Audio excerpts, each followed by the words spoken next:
পাকিস্তানের আকাশে যখন যুদ্ধের সাইরেন বেজে উঠেছিল তখন এক নারীর সাহসিকতা ইতিহাসের নতুন অধ্যায় রচনা করেছিল।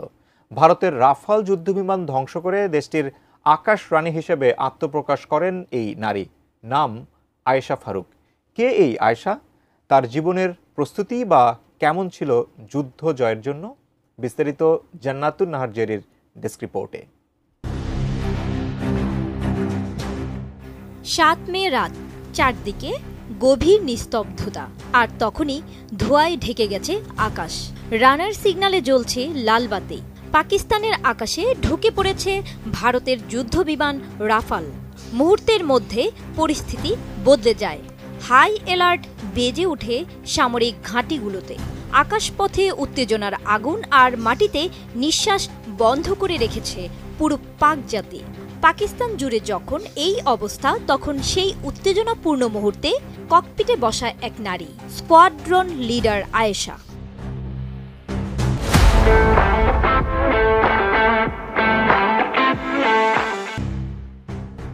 কথায় আছে, যে রাধে সে চুলো বাঁধে। স্কোয়াড্রন লিডার আয়েশা ঠান্ডা মাথায় চোখ রেখেছিলেন স্ক্রিনে।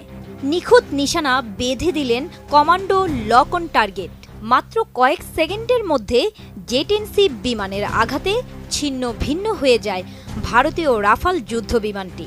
রাফাল বিস্ফোরিত হয় মাঝ আকাশে।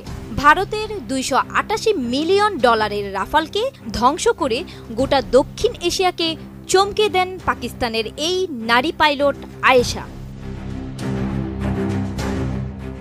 বিবিসি, নিউ ইয়র্ক টাইমস থেকে শুরু করে খোদ রাফাল কর্মকর্তাও স্বীকার করেছেন রাফাল ভূপাতিত হয়েছে।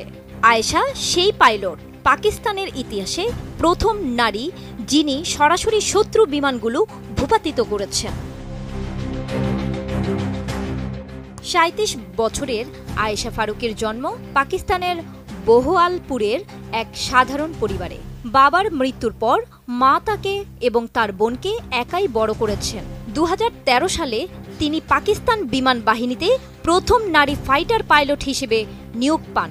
তার হাতে থাকা জে-10C থান্ডার চীনের সহায়তায় তৈরি একটি যুদ্ধবিমান, যার ক্ষমতা রাফালের সঙ্গে টক্কর দেওয়ার মতো। সীমান্তে উত্তেজনার মাঝে আয়েশার নেতৃত্বে চালানো এ মিশন তাকে পাকিস্তানের ওয়ান হিরো বানিয়েছে।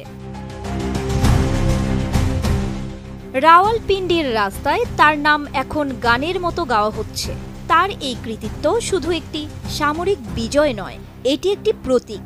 একটি পুরুষ প্রধান সমাজে যেখানে নারীরা প্রায় পিছনে থাকে, আয়েশা